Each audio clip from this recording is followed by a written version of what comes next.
ধনেপাতার মধ্যে কাঁচা ডিম দিন আর দেখুন কি হয়। ধনেপাতা আর ডিম দিয়ে এমন একটি রেসিপি তৈরি হবে যা গরু, খাসি, মুরগির মাংসের টেস্টকেও হার মানাবে।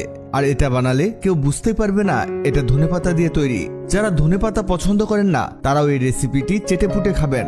খুবই সহজ এবং অল্প খরচে দুর্দান্ত একটা রেসিপি। এটা বানাতে ধনেপাতার মধ্যে 4টে ডিম দিয়ে ভালোভাবে মিশিয়ে নিতে হবে।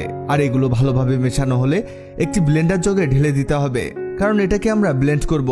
আপনার বাসায় ব্লেন্ডার না থাকলে সমস্যা নেই, আপনি এটাকে শিলপাটায়ও পিষে নিতে পারেন। সেক্ষেত্রে এটাকে একেবারে মিহি মানে লিকুইড বানিয়ে ফেলবেন, যাতে কোনো কিছু অবশিষ্ট না থাকে। এই দেখুন, এমন করে নেবেন। এবার অন্য একটি জগে দিয়ে দিব 2টো টমেটো। এখানে আমরা আগেই টমেটোগুলোকে কেটে রেখেছি। ভালোভাবে ব্লেন্ড হওয়ার জন্য হালকা একটু পানি তো দিতেই হবে। এবার এটাকে ভালোভাবে ব্লেন্ড করব। এটা হতে হতে জানিয়ে দিন আপনি কোথা থেকে ভিডিওটি দেখছেন। এই দেখুন, টমেটোগুলোকে ঠিক এমন করে নেবেন। এটা একেবারে মসৃণভাবেই ব্লেন্ড হয়েছে। এবার একটি টিফিন বাটিতে দিতে হবে সয়াবিন তেল। হালকা একটু তেল দিলেই হবে। এই তেলটাকে হাত দিয়ে চারপাশে ছড়িয়ে দিবেন। আর তেল ছড়ানো হলে এতে সেই ব্লেন্ড করা ধনেপাতা আর ডিমের মিশ্রণটিকে ঢেলে দিতে হবে।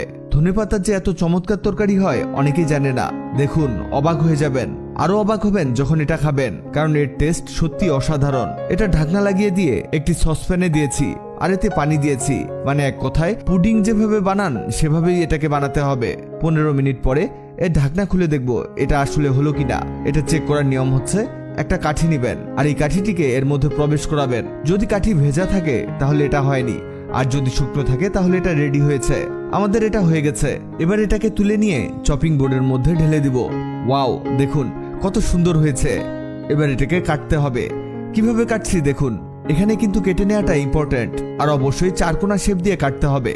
আর এটা কাটতে কোনো রকম বেগ পেতে হবে না।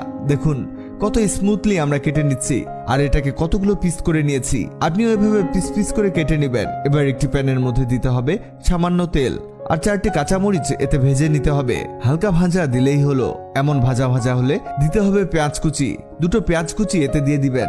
এবার পেঁয়াজগুলোকেও ভাজতে হবে, মানে ভাজতে ভাজতে একেবারে ব্রাউন কালার করা যাবে না, মানে পেঁয়াজগুলো যাতে হালকা নরম হয় এমন ভাবে ভাজতে হবে। এবার এর মধ্যে সেই ব্লেন্ড করা টমেটোর পেস্টটিকে ঢেলে দিব।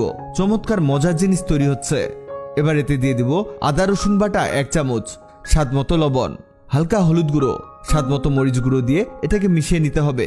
আর যাতে মশলাগুলো ভালোভাবে গলে যায় তার জন্য সামান্য পানি এতে দিয়ে দিবেন। এবার মশলাগুলোকে ভুনা করতে হবে। এই অবস্থাতে নাড়তে থাকুন, তা না হলে পুড়ে যাবে। আর যখন এটা তেল ছাড়তে শুরু করবে তখন এতে সেই কেটে রাখা ধনেপাতাগুলোকে দিয়ে দিব। দেখতেই পাচ্ছেন কত মজার খাবার তৈরি হচ্ছে। এটা মাখা মাখা করে নিতে হবে। এটা 2-3 মিনিট ভেজে নিয়ে এতে দিয়ে দিব পানি। হালকা পানি দিয়ে এটাকে ঢেকে রাখবো